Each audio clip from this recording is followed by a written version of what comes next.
Hey there, and welcome to my lazy review of this film One Love, which is a autobiographical film based on the life of late legendary artist Bob Marley. And I can't lie to you, Bob Marley passed away a few months before I was born, and it doesn't give an excuse, but my parents just didn't raise me on him. I do know a few of his songs, but I just grew up with like Bon Jovi and Metallica and Led Zeppelin, things like that. But as I always do, I did sit down, I watched a trailer. Seems like a pretty good, family friendly movie in a sense. And when it comes to these autobiographical films, some are good, some are bad. I did like Walk the Line with Joaquin. I thought the Ray Charles film was pretty good, so I have no expectations going into this film. I wasn't a big Bob Marley fan, as I said, so will this be any good? I know that his family did endorse this and they worked with the producers, so I'm not sure, but yeah, I just woke up. Let me just grab my Regal app and head to the theater. I'll come back and let you know how I feel about a Bob Marley film. So I'll be right back.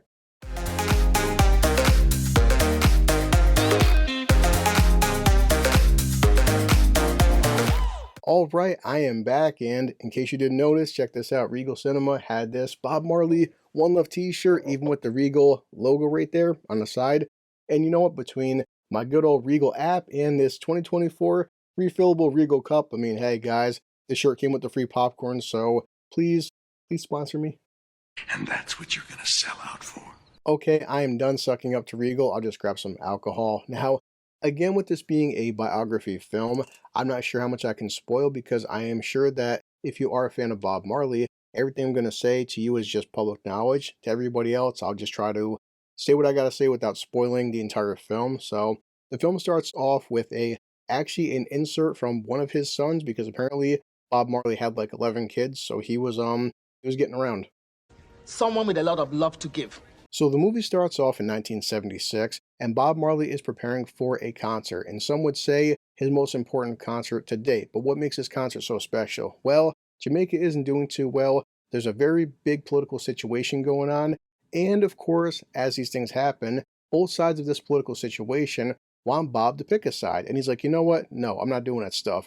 I just want to sit back, smoke some weed, make some music, spread some love, and I'm not getting involved in politics. And I'm thinking, oh my God, can you imagine that? Can you imagine a celebrity, an artist who just wants to sit back and make art and just not talk about politics? Like, imagine a world like that. That sounds wonderful. Mm. So, because Bob doesn't want to get political, some people get pissed off, and no lie, a couple of days before the concert, some people break into his house and they try to kill him. And I'm not even lying, it's part of history, guys. Spoilers, but they end up shooting his wife in the head. And I'm like, oh my God, they killed his wife. She survives because she's a badass, but I mean, goddamn, they shot the guy and shot his wife in the head, so holy shit. That's fucked up. So he does go through with the concert. Not everybody was for it, but I did like this one scene, not a lot of dialogue, but this one producer's like, Bob, you have to do this because, if you don't do it, they win in your music is your weapon, that's your machine gun.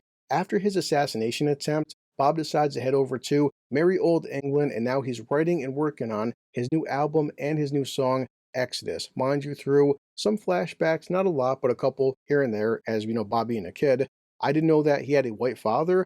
I also didn't know that Bob was raised on Catholic religion, so he starts incorporating some Bible verses into his new songs, which was pretty cool. And, it's not any kind of political statement, I wouldn't take it as that, but through other flashbacks with his wife, when he gets older, he does convert to the whole Rastafarian religion, which is fine because this one preacher, he has this line of dialogue, which I'm like, the guy's right. He's like, our people are from Africa, and, different people would believe in deities based on how they look. So he's like, our people are black, and thinking that black people would believe in this blonde haired, blue eyed baby Jesus, I mean, it's bullshit.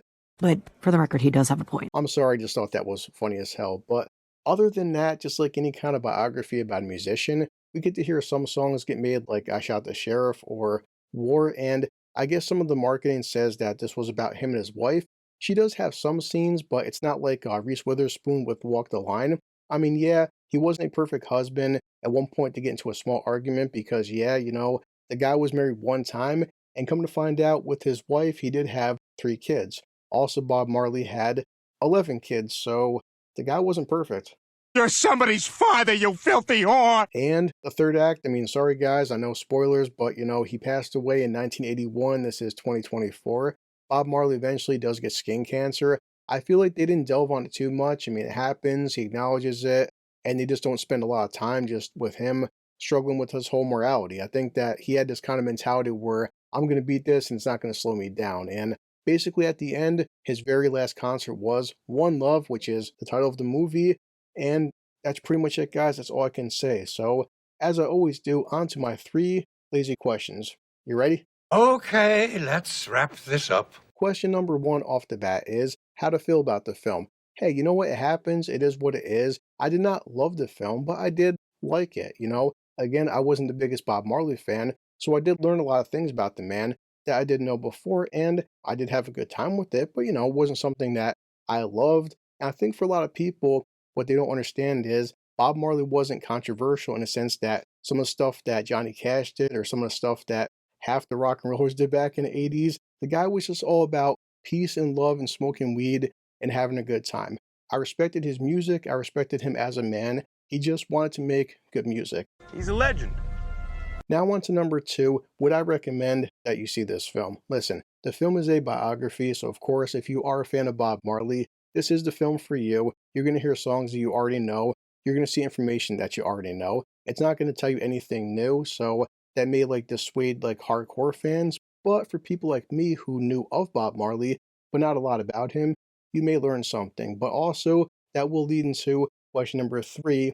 Do I think that this film is worth your hard-earned money? Again, if you're a Bob Marley fan, I think that this movie, for the most part, I wouldn't rush out and see it, but I think it's a very good matinee film. And as I've said on other videos, I'm not saying that a matinee is a bad thing, but even the most die-hard Bob Marley fan, why rush out and pay full price for a film that just tells you information that you already know? I mean, for the most part with these biography films, you want to hear some new information, see some parts like, you know, people were afraid to talk about, and you kind of just don't get that from everything I've read before recording this video. So I would tell everybody else, if you're not a big Bob Marley fan, just sit at home and wait to see this on a streaming service.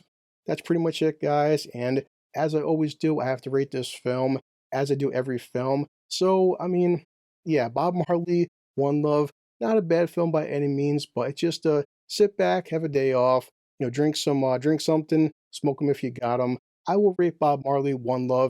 For the most part, I think it's a Rastafarian good time. I actually had a pretty good time. As I always do, I have to check my watch. I'm always low on time. Let me edit this, grab Bender, finish this drink. Much love to Bob Marley. The man was a freaking legend. So, see you later. Bye. This calls for a drink. Always have to have a catchphrase. It's called a catchphrase. I will see you later. Thanks for watching me, and as always, I'm heading back to work.